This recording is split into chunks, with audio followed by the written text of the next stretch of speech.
제목을 가지고 말씀을 증거하기를 원합니다. 세상에는 많은 강들이 있습니다만은 미국에도 뭐 큰 강, 작은 강이 있는데 세 번째로 전 세계에서 세 번째로 긴 강이 있어요. 그게 미국 중심을 흐르내리는 미시시피 강입니다.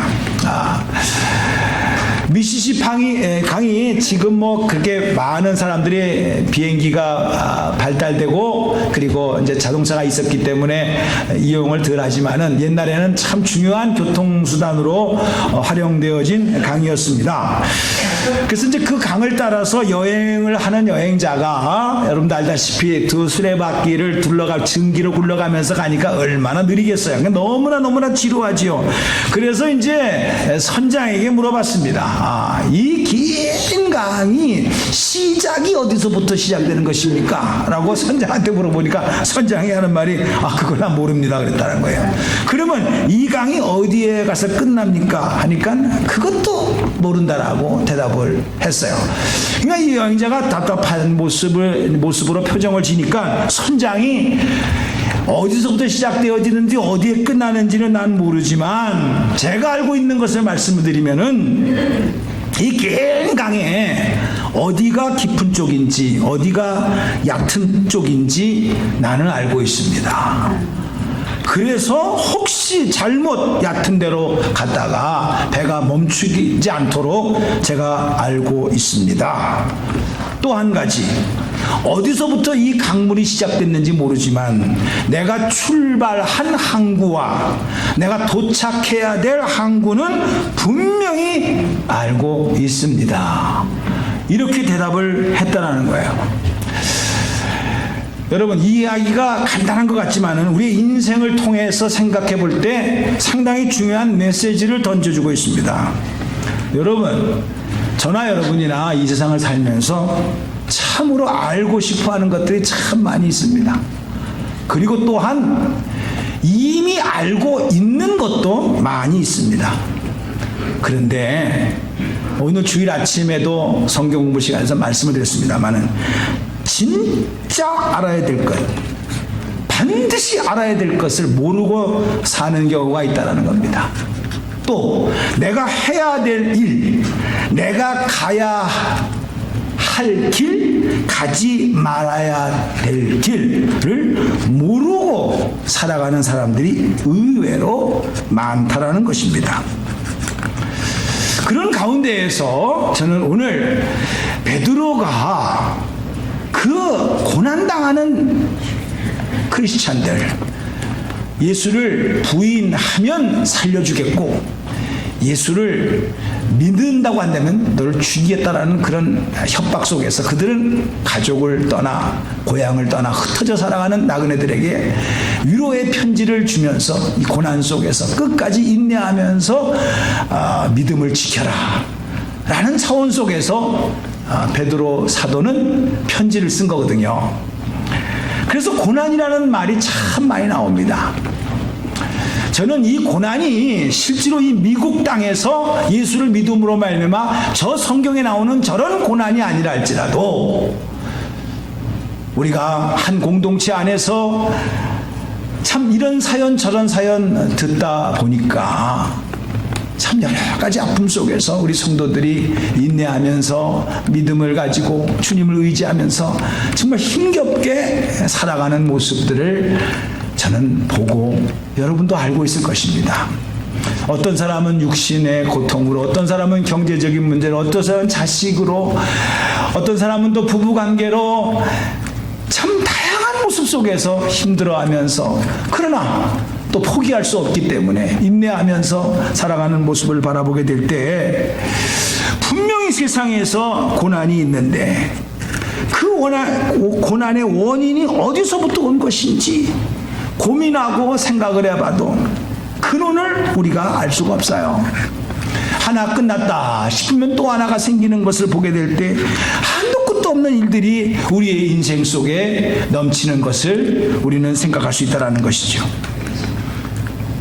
그 고난의 끝이 언제쯤 되어야 될 것인가? 여러분, 해답이 있습니까? 없다라는 거예요. 저는 그러면서 이 인생 속에서 숨겨져 있는 그리고 삶의 구석구석에서 나타날 수밖에 없는 고난의 문제를 만일에 하나님이 허락하셨다고 한다면 그 고난의 의미가 무엇일까? 라는 것을 오늘 말씀을 통해서 생각해 보기를 원합니다.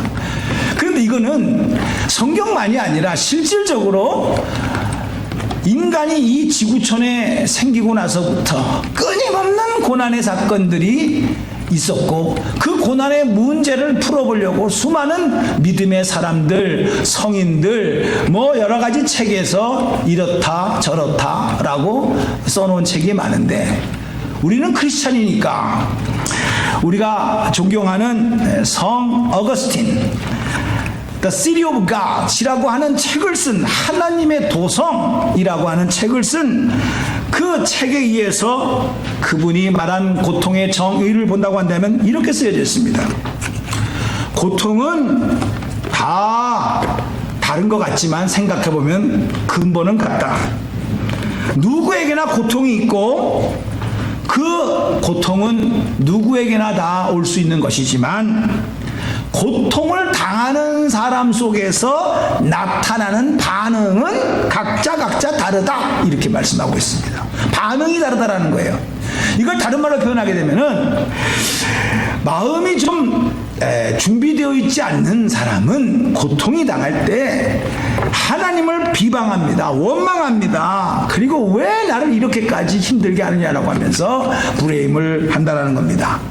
근데 하나님을 진짜 믿는 사람은 그 고통을 통해서 오히려 하나님을 찾고 하나님의 뜻이 분명히 있을 텐데 주님 가르쳐 주세요 라고 하면서 그 주님의 마음을 뜻을 알려고 노력하면서 인내하는 모습을 본다라는 거예요. 반응이 다르다라는 거예요. 반응이. 그러니까 당신이 지금 무슨 고통을 당하느냐 이거 굉장히 자기한테는 중요하지만 하나님 입장에서 볼 적엔 중요하지 않다라는 거예요. 너희가 그 고통을 어떤 자세로 어떤 마음으로 임하느냐 여기에 따라서 그 고통의 결과도 달라지고 그 고통의 의미도 달라지기 때문에 너희가 지금 고통을 대하는 마음의 자세가 중요하다라고 그렇게 접근을 해야 된다는 거예요. 여러분이 한번 이 성 어거스틴의 말을 깊이 한번 생각해 볼 필요가 있습니다. 오늘 성경을 통해서 본문을 보더라도 여러분 잘 보세요. 어떻게 하면은 고통을 당하지 않고 살아가는 방법이 여기에 있다. 이 방법대로 살아라 라고 하는 노하우를 가르쳐 주는 것이 없어요. 그리고 이렇게 하면은 고난을 피할 수 있다. 이런 방법을 가르쳐 준 내용이 없어요. 그럼 뭐예요? 먼저 고난은 인생 속에 누구나 다 있는 거니까 먼저 인정하라는 거예요. 인정하라는 거예요. 옆에 사람하고 우리 고난을 인정합시다.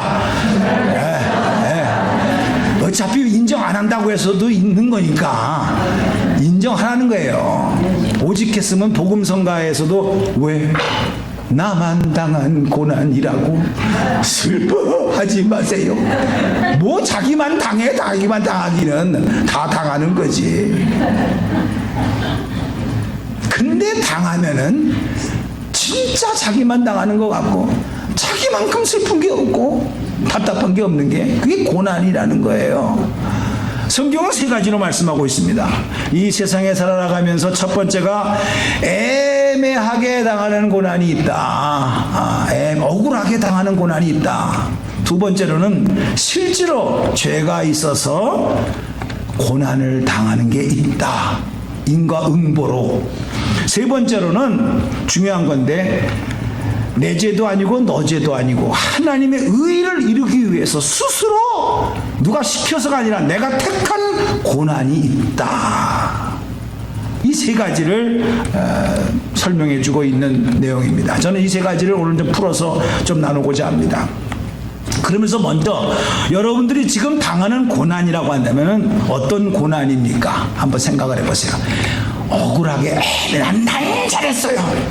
그런데 남이 잘못해가지고 괜히 나한테 당하는 그런 고난이에요. 억울한 고난이에요. 이런 겁니까? 또 실제로 아유 내가 뭐 심은 대로 거둔 거지요 뭐 내가 잘못해서 그런 것이죠 누굴 탓하겠어요 그런 건 아닙니까? 아니면 선택 주님의 나라와 그 의를 구하기 위해서 고난을 당한다고 생각하십니까? 문제는 이겁니다. 만일에 애매한 고난이든 내가 죄를 져서 당한 고난이든 내가 선택을 해서 의를 위해서 당하는 고난이든 간에 이것이 하나님의 크신 경륜과 하나님의 계획 속에서 만일에입니다. 하나님이 허락하신 것이라고 한다면 허락하신 것이라고 여러분들이 받아들이신다면 당신은 어떤 자세가 되어져야 되겠느냐 이것을 좀 나누기를 원합니다. 그러기 위해서 제가 먼저 한 가지 좀 느낀 바가 있습니다. 여러분도 아시는 바와 같이 뭐 노스타몰이라든가 HB라든가 뭐 월마트에 쇼핑을 가거나 슈퍼마켓을 가게 되면 어머니들이 이 아기를 걸을 수 있는 아기를 데리고 이렇게 손잡고 걸어가는 모습을 여러분들 가끔 볼 것입니다. 엄마도 힘들고 아기도 힘듭니다. 걸음걸이가 맞지도 않고 또 질문도 많고 만지는 것도 많고 그래서 신경이 보통 쓰여지는 게 아니고 우리 생각에는 집에다가 놔두고 오면 될 것 같다가 왜 데리고 나와가지고 저렇게 생고생을 하는가 라고 생각을 하게 됩니다. 물론 미국의 법이 어린아이들은 집에 놔둘 수가 없으니까 데리고 나왔다고 이렇게 해석할 수도 있겠습니다만은 어쨌든 애들은 여러 가지 관심이 많습니다. 그래서 또 답변도 해주고 이제 뭐 이렇게 뭐 여러 가지 잔소리를 하게 되는데 그래도 인내의 한계가 있으면은 안 보는 곳에 가서 팍 집박습니다. 임식 중에. 그러면 애는 또 아프다고 울어 제낍니다. 더 큰 문제가 생기는 거예요. 근데 애들을 잘 보세요. 너무나 믿음이 좋아. 엄마가 쥐어받고 막 새겨. 울면서도 엄마 치맛자라고 더 붙잡어. 도망가는 게 아니야. 더 붙잡어. 굉장히 믿음 좋습니다. 왜 붙잡을까요? 당신이 지금 그런 뭐 머리에 아이디어는 뭐 그런 의식은 없다 할지라도 그런 생각일 것 같아요. 당신이 나를 지금 때려도 당신이 지금 나를 야단쳐도 당신이 나에게 고난이라는 것을 줘도 당신은 나의 인생을 책임져 줄 나의 엄마다. 당신의 사랑은 변하지 않는다. 그거를 느끼기 때문에 매 맞으면서도 매달려지는 거예요. 믿음 되게 좋아요. 근데 어른은 오히려 안 그래. 고난해주면 다 원망도 하고 부인도 하고 왜 나에게 이런 병을 주십니까? 왜 나에게 이런 고통을 주십니까? 내가 뭐 잘못했습니까? 안 믿어요. 가버려요. 고난의 의미, 그 속에 하나님의 경륜, 하나님의 해피엔딩이 있다는 사실을 반드시 믿으시기 바랍니다. 그렇게 보시면 성경은 다 그런 얘기야. 잘 아시는 여러분 조셉, 이번에 조셉이 졸업을 합니다. 고등학교 들어봤는데 조셉이요 그 많은 고난 속에서 종으로 팔려가지만 맨 마지막에 어쨌든 해피엔딩으로 끝나면서 해석을 하기를 형님들이요 두려워하지 마소서. 당신들은 나를 팔아서 애굽으로 보낸 것 같지만 이때를 위해서 하나님께서 미리 나로 하여금 애굽에 있게 하고 7년 흉년 동안 우리의 가족도 많은 나라를 내게 살리기 위해서 준비한 줄로 믿습니다. 이렇게 해석을 했다니까는 여러분 우리가 해피엔딩으로 끝날 것이다 라는 확신만 갖고 있다고 한다면 합력하여 선을 이룬다 라는 것이 확신만 갖고 있다고 한다면 오늘 여러분들이 지금 당하는 고난이 너무나 힘들고 감당할 수 없죠. 힘들잖아. 반드시 하나님께서는 해피엔딩으로 끝날 것이다. 반드시 하나님께서는 이것까지도 섞으셔서 합력하여 선을 이룰 것이다 라고 믿는다면 그 고통은 여러분이 지금 생각하는 고통만큼 그렇게 해석해 줘서는 안 된다는 거예요. 실제로 고통이 있었어도 내 마음의 자세가 그 고통을 대하는 나의 자세가 지금처럼 그렇게 대할 수는 없다는 거예요. 그 말씀이 지난 금요일날 말씀을 드렸던 로마서 8장 32절 오신 분은 금요일에 오신 분은 또 듣는 거죠. 로마서 8장 32절 띄워보세요. 자기 아들을 아끼지 아니하시고 우리 모든 사람을 위하여 내어주시니가. 내어줬다라는 거예요. 어찌 아들과 함께 모든 것을 우리에게 주시지 아니하겠느냐. 해피엔딩이에요 이 말이. 시작. 자기 아들을 아끼지 아니하시고 우리 모든 사람을 위하여 내어주시니가. 자 보세요. 자기 아들, 그 말은 그냥 자기 아들이 아니야. 하나밖에 없는 아들, 가장 좋은 아들, 하나님이신 아들, 그 아들을 아끼지 아니하시고 째째하게 찔끔 주다만 그것이 아니라 다 줬다 이거예요. 물과 피를 다 줬다 이거예요. 그거를 우리 모든 사람에게 아니라 자기 이름을 넣어서 시작. 서정구를 위하여. 내 이름 내지 말고 자기 이름을 넣으라니까. 영숙이를 위하여 모든 사람을 위하여 내어주시니가. 어찌 그 아들과 함께 모든 것을 너에게 주시지 아니하겠느냐. 아멘입니까? 반드시 해피엔딩으로 끝날 거라는 거예요. 저게 그 말이더라고 보니까. 지금은 고난이 있지, 지금은 답답하지. 그러나 당신을 위해서 하나님이 자기 하나밖에 아들을 주셨다 이거야. 그래서 해결했다 이거야. 하물며 우리의 인생 속에 모든 필요한 것을 해결해 주시지 않겠는가. 지금은 보이지 않고 들리지 않는다 할지라도 그렇게 될 것이라는 거예요. 믿으십니까? 로마서 8장 32절이 여러분의 생애 속에 고난당할 때, 힘들 때 우리 가정은 왜 그래, 우리 남편은 왜 그래, 우리 아내는 왜 그래, 우리 자식은 왜 그 모양이야, 남들은 다 저렇게 뭐 어디 간다 난리인데. 그래서 여러분 자식 자랑은요 함부로 하는 게 아니에요. 왜? 듣는 그 사람의 자식이 어떤 형편에 있는지 어떻게 알아? 그러니까 여러분들은 꼭 자기 자식 자랑을 할 때는 밥을 사주면서 해줘. 공짜로 하면 안 돼. 예의야 예의. 왜 잘난 체하는 거거든. 제발 그런 지혜가 있기를 주님의 이름으로 축복합니다. 밥 사줄 능력이 안 되면 자식 자랑하지 마. 그게 지혜로운 사람이에요. 자, 그러면 이제 말씀을 좀 더 구체적으로 들어가는 차원 속에서 첫 번째, 애매한 고난이라는 말씀을 한번 생각해 보도록 하겠습니다. 애매한 고난이라고 성경은 지금 말씀하고 있는데 이것은 unjust라는 영어로 그렇게 번역이 되어져 있습니다. 부당하게 당하는 고난이 있다라는 거예요. 조금 전에 말씀드렸다시피 나에게는 잘못이 없어요. 실수한 것도 아니에요. 근데 다른 사람의 실수에 의해서 내가 당하는 거예요. 뭐 인슈런스가 커버한다 그래도 이게 쉬운 게 아니더라고. 옆집에서 불 나와가지고 불이 옮겨와 보세요. 그거 보통 불편한 게 아닙니다. 애매하게 당하는 실제로 힘든 거예요. 고난이에요.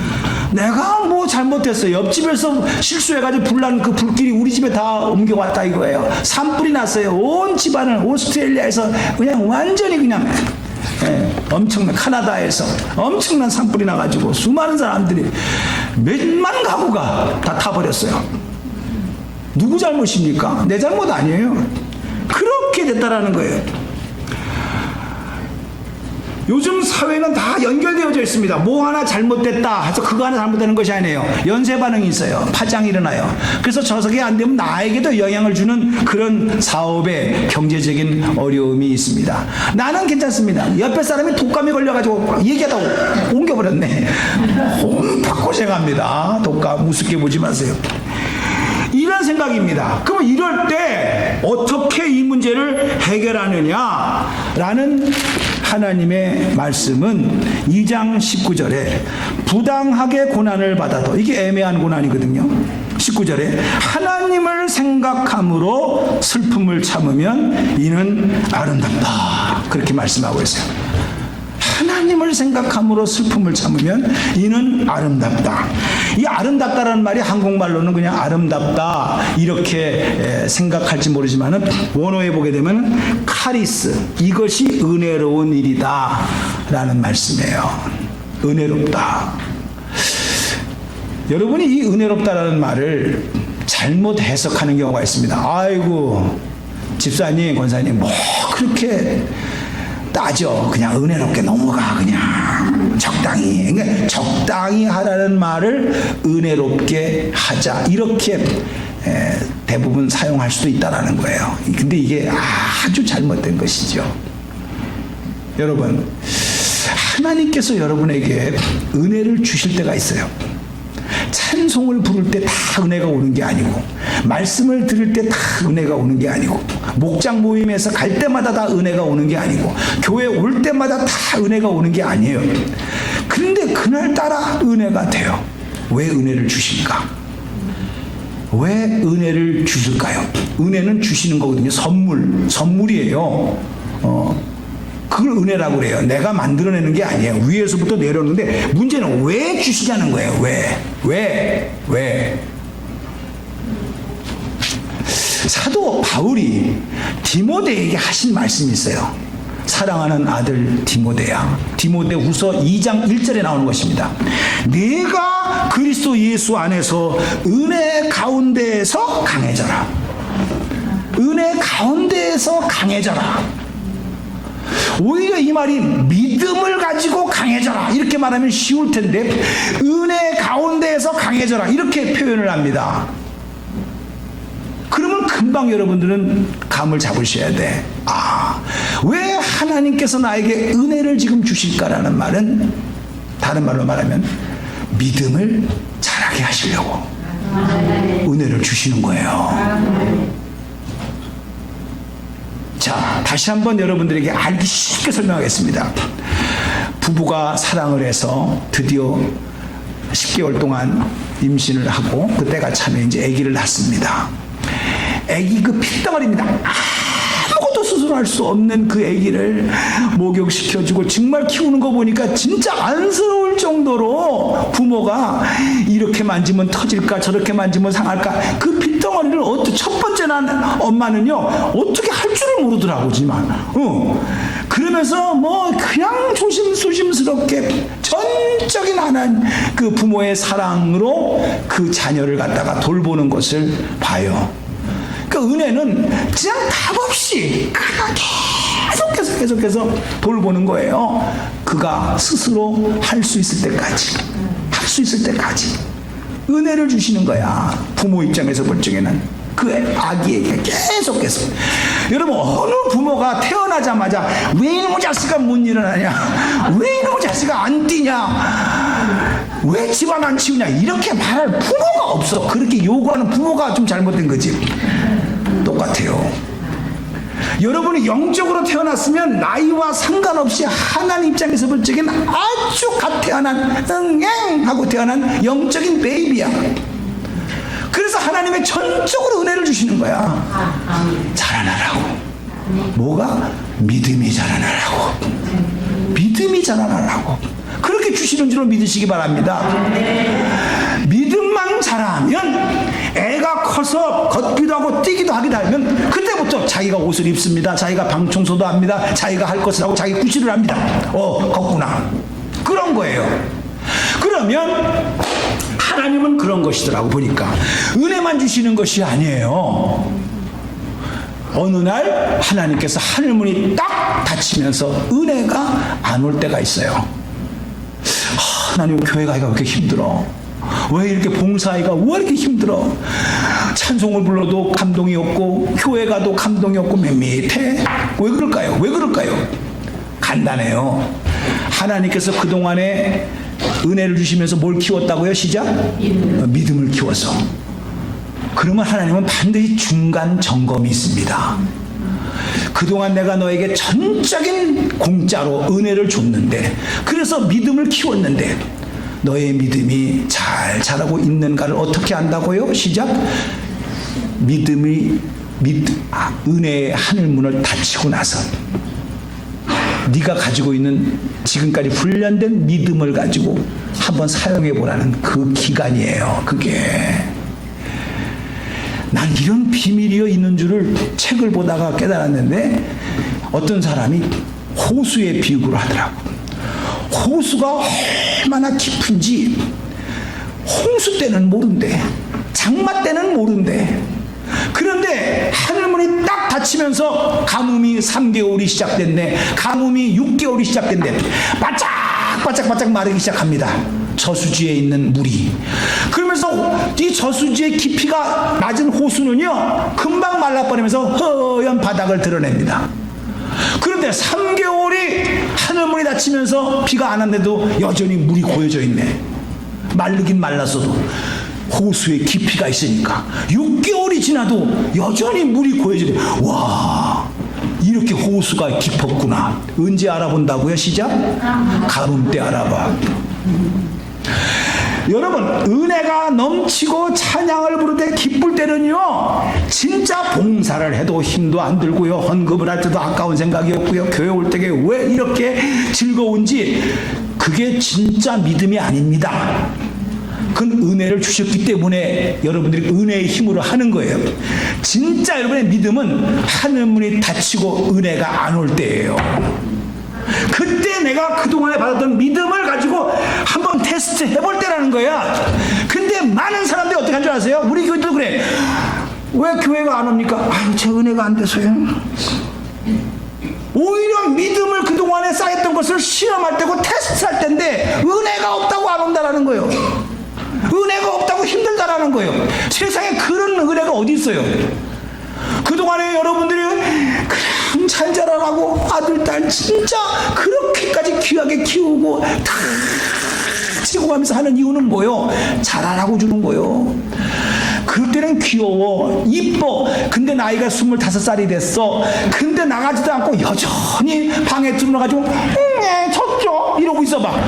왼수요, 왼수. 그놈은 문제덩어리요.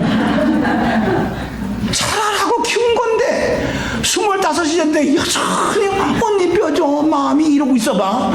귀여운 게 아니라 징그러워. 귀 있는 자는 빨리 들어야 돼.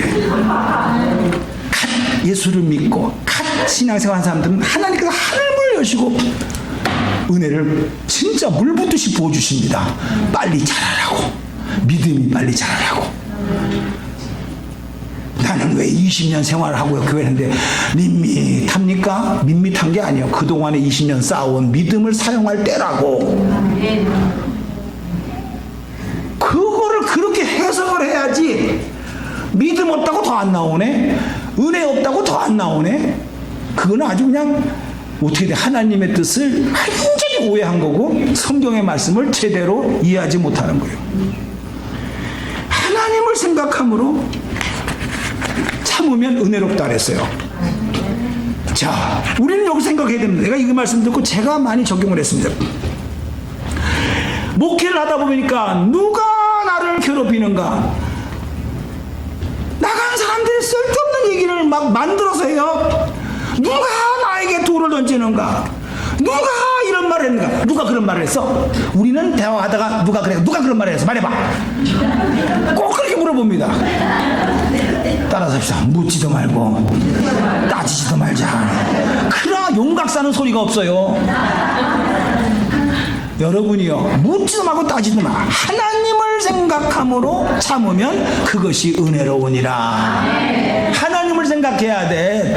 주님을 생각해야 돼. 예수님을 생각해야 돼. 주님이 얼마나 그랬을까? 이 뒷부분인데 내가 연결돼서 바로 앞부분으로 연결하면 이런 거예요. 예수님께서 십자가에서 죽으실 적에 가상 7억 주여 저들을 용서하소서. 요하나 이게 내 어머니라 엘리 엘리 라박 사막가니. 참 은혜로운 말을 주님은 하셨어요. 너무나 은혜로워. 근데 내가 우스운 생각을 했어요. 십자가상에서 돌아가시면서 내 팔자야 이러고 돌아갔다면 너무 웃기는 얘기요. 하나님 저들을 싹 다 풀못에 던져 주시옵소서. 머지않아 너희들은 지옥 갈 것이다. 이렇게 하고 돌아가셨다고 생각을 해봐요. 십자가상에서. 우리가 무슨 십자가를 사랑하겠어? 사랑 안 합니다. 역시 예수님도 인간이구만. 근데 주님은 그런 말을 안 했어. 그래서 십자가상에서의 그 최고의 인간으로서 고통을 받을 때 그 말씀한 것이 그렇게 우리 마음속에 하나하나 새겨지는 거야. 그래, 누가 돌을 던졌느냐, 누가 나에게 해코지를 했느냐, 누가 나에게 쓸데없는 말이냐, 묻지도 말고 따지지도 말라 이거야. 예수님은 다 하나님께 맡겼다고. 맡기고 저들을 용서하여 주시옵소서. 그래서 우리가 감동해 주는 것이지, 따진다고 밝힌다고 누가 그랬어? 삼자 대면을 해봐, 이런다고 해서 여러분들이 의롭게 되는 게 아니야. 우리는 크리스찬은 그렇게 사는 거지. 애매한 고난을 당했다고 해서 누가 언제 무엇을 어떻게 왜 육하 원칙을 따져가면서 이작 뜻이 돼가지고 밝혀본들 뭐 했다라는 거야. 서로 상처를 주고 그리고 끝나는 거예요. 두 번째, 고난에 대해서 자기가 죄를 져서 닿는 고난이 있다라는 거예요. 그건 당연한 겁니다. 신문대로 거두는 법칙은 성경이 말씀해주고 있는 거예요. 우리가 가만히 봅니다. 누구를 속였어요. 멋있게 사기를 쳤어요. 그래서 순간에 큰 이익을 봤어요. 좋아합니다. 그러나 여러분, 그 사람 머지않아서요, 자기가 왕창 당할 때가 있어. 인과응보예요. 그 날짜가 살아생전에 있느냐 죽은 이후에 있느냐 그거는 몰라. 그러나 반드시 이루어진다라는 거예요. 그러면 그럴 때 어떻게 해야 되느냐? 성경은 길이 있어요. 회개하라는 거예요. 내가 잘못할 수 있어요. 가정을 파괴할 수 있어요. 부부 사이를 멀게 하는 그런 말을 할 수가 있어요. 그럴 때 빨리 회개하세요. 그러면 새로운 길을 열어주시는 하나님의 또 하나의 놀라운 축복이 있다는 사실을 믿으시기 바랍니다. 그래서 내가 잘못함으로 말미암아 고난을 당했을 때는 그 고난을 다 뭐 누리게 없어서 그것도 중요하지만은 빨리 하나님께 회개를 하세요. 회도하고 계도하세요. 네. 돌이키기도 하시고 다시는 그렇지 하지 않겠다라는 결단을 돌이키셔서 하시길 바랍니다. 그냥 찡하고 잘못했어 이게 아닙니다. 완전히 다시는 하지 않겠다라고 하는 그런 결단을 하시기를 주님의 이름으로 축복합니다. 세 번째 가서는요, 의를 위하여 선을 행함으로, 의를 오히려, 이거는 의를, 하나님의 나라와 그 의를 이루기 위해서 고난을 당한, 스스로 자기가 택하는 거예요. 그거는 세상에 그런 고난을 원하는 사람이 어디 있겠습니까? 근데 많은 믿음의 크리스찬들은 그 길을 택합니다. 그 중에 하나가 선교사들입니다. 우리가 캄보디아에서 지금 선교하시는 에스더 선교사, 이 자매님은 우리 교회도 와서 선교복을 했습니다만은 미국에서 RN Registered Nurse 간호사 자격증을 따고 그것만 가지면은 1시간당 50불씩 법니다. 충분히 살 수 있는 텐데 결혼도 안 했어요. 결혼도 안 했어요. 그리고 자기 어머니가 멕시코로 선교 가다가 차가 굴러서 돌아가셨어요. 그런 충격적인 사건 속에서도 그 좋은 조건 속에서 미국에서 얼마든지 결혼하고 행복하게 살 수 있는 그 여자가 스스로 택해서 캄보디아 오지에 가서 지금 선교를 하고 있습니다. 제가 얼마 전에 선교사님에 대해서 책을 읽었는데 이런 말을 하더라고요. 아프리카에 가서 선교할 사람만 선교고, 뭐 부자 유럽에 가서 선교하는 사람은 선교가 아니냐, 덜 고생하니까. 우리 한국 사람은 그런데 굉장히 민감하다라는 거예요. 근데 유럽에 가서 선교하시는 선교사님의 아픔과 고통은, 야, 그런 나라에도 무슨 선교사가 필요해? 그쪽에서 복음이 왔는데 필요 없어. 이렇게 쉽게 얘기하고 선교비도 안 보내고 관심도 안 들고 기도도 안 한다라는 거예요. 얼마나 그 고충이 큰지 더 심적으로는 힘들어하는 선교사님들을 보고 왔다라는 거예요. 우리가 정해놓은 선교지가 있습니다. 여기는 선교해줘야 되고 저쪽은 선교 안 해줘도 되고, 그런 데가 어디 있냐라는 거예요. 여러분, 고난당한 사람이 저 사람은 많이 고난당하니까 많이 해주고 저 사람은 적게 고난당하니까 적게 해주고, 그런 게 어디 있어요. 다 고난은 상대적입니다. 크고 작은 게 아니라고 그랬어요. 자기가 당하면 다 큰 거예요. 옆에 사람과 함께 합시다. 자기가 당하면 다 큰 거다. 그러네. 물어보세요. 자기 게 제일 크지. 너는 몰라. 내 입장 내봐. 다 그래.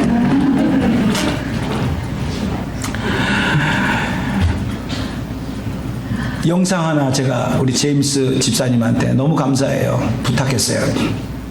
여러분 잘 아시는 오늘 베드로 전서와 베드로 후서를 쓴 사도 베드로의 이야기입니다. 불 좀 꺼주시고 그리고 한번 저 영상을 한번 보도록 하겠습니다.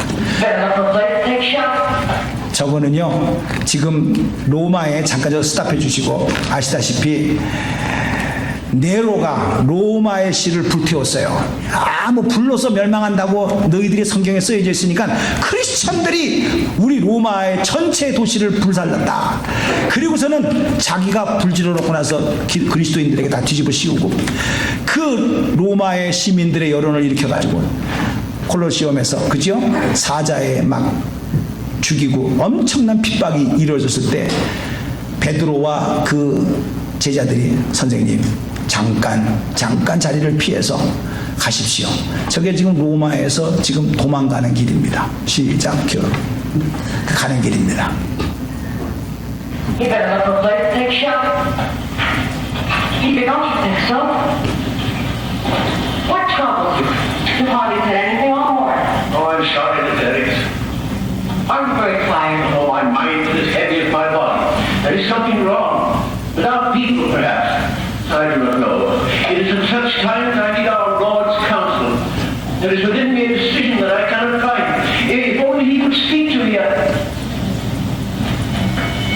Look, those treetops there. Do not bend with the wind. Yes, that's so.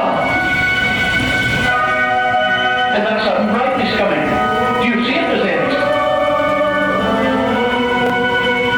It is the light of the Lord. I have seen it. Christ Jesus, you are here. What is wrong, O Lord? What should I do? I am weary. How should I follow thee now?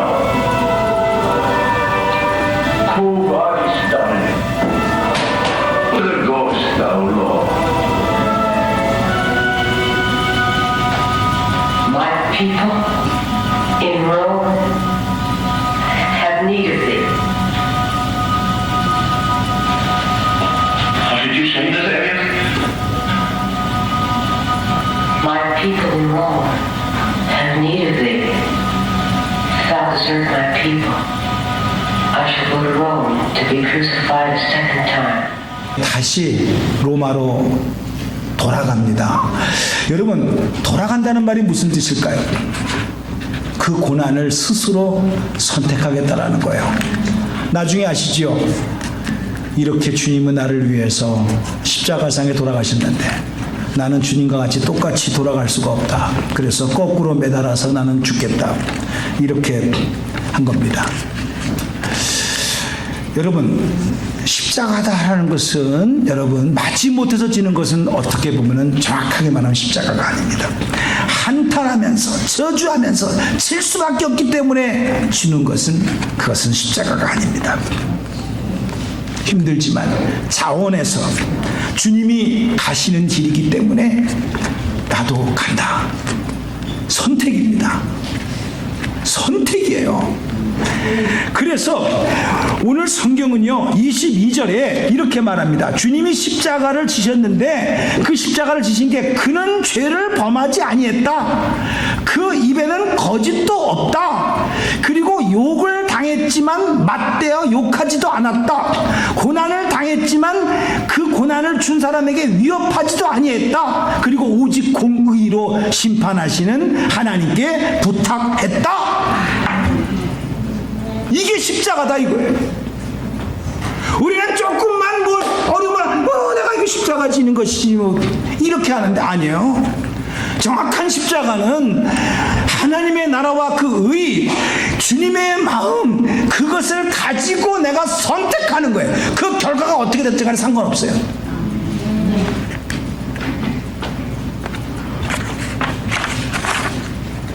그 길을 걸어간 역사의 한 인물이 있는데 이 사람은 참 집안 대대로 그 DNA가 좋았어요. 음악에 대한 탁월한 유전자를 갖고 태어난 사람이었어요. 그래서 어려서부터 많은 작곡을 하면서 하나님께 영광을 돌리고 또 이 시대에도 그의 인생을 바라보면서 참 훌륭한 음악가로서 존경을 받고 있는 그런 면이 있는 한 사람이었어요. 그 사람이 요한 세바스찬 바하라는 사람입니다. 독일 사람입니다. 저는 저 사람입니다. 멋있게 생겼습니다. 근데 그런 좋은 DNA를 갖고 태어났지만 다른 한면으로는 무지무지하게 가난했어요. 그래서 가족을 부양하기 위해서 무척 힘든 어린 시절을 보냈어요. 결혼을 했습니다. 결혼을 한 지 13년 만에 아내와 사별을 하고 두 번째 부인을 얻게 되어졌습니다. 그래서 첫 번째 부인과 두 번째 부인 그 사이에서 난 자녀가 합계 20명이었습니다. 근데 그 당시에 의학이 발달되지 않아가지고 10살 전에 10명이 다 죽어버렸습니다. 그때 그 정신적인 고통은 컸을 거라고 생각합니다. 그리고 살아있는 10명의 자녀 중에서 한 명은 정신바가기였습니다. 그 예술가는 늙어서도 참으로 어려운 말년을 보낼 수밖에 없었습니다. 시력을 잃어버렸어요. 뇌출혈에 의해 가지고 반신불수가 됐어요.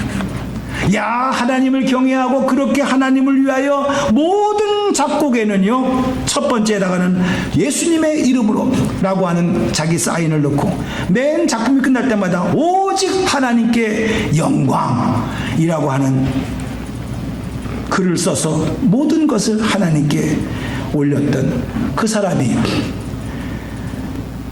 보지도 못하고 뇌출혈로 반신불수가 되면서 자기의 인생을 고난 속에서 마감을 했다는 거예요. 그런 가운데 그는 하나님으로부터 음성을 듣고 그 고난 속에서 감동적인 주님의 영감을 통해서 음악을 작곡했는데 솔직히 우리가 인민생활에서 저런 음악을 언제 들어봅니까? 이럴 때 한번 바하같이 작곡한 연주를 잠깐 한번 들어보겠습니다. 너무나 저게 바하가 한 거로구나 시상.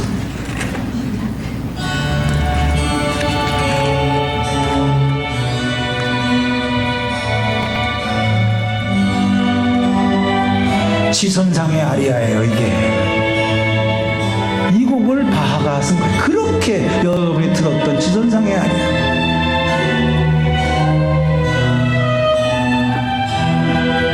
됐습니다. 그 다음 또 뭐 있습니까? 준비된 거? 또 끝이에요. 그래요. 여러분 시선상의 아리아 참 그 연주를 하면서 지금 봐요. 저 바하의 백그라운드를 설명을 듣고 그 역경과 고난 속에서 하나님께 간절히 기도하면서 영감 속에서 저 곡을 쓸 때에 배경을 듣고 난 다음에는 벌써 여러분이 앞으로 지선상의 아리아를 들어도 다르게 들려질 거라는 거예요. 인생이 그런 거예요. 우리가 보기엔 힘들고 어렵고 답답해서 참 언제 인생이 끝나나 할지 모르지만 그런 가운데서도 여러분의 삶 속에 어두운 가운데 더 빛이 빛나듯이 주님의 은혜를 붙잡고 살게 되면 놀라운 일들이 여러분의 생을 통해서 여러분의 자손 대대로 우리 교회 안에 아름다운 믿음의 본으로 남게 된다는 사실을 믿으시기 바랍니다. 그것뿐만 아니라 훗날 정말 잘했다, 정말 잘했다, 착하고 충성된 종이라고 주님으로부터 영광 가운데 환영하며 여러분을 맞아들이는 복된 날이 오게 되기를 주님의 이름으로 축복합니다. 기도하겠습니다. 자비로우신 하나님 아버지, 은혜를 감사합니다. 하나님의 능력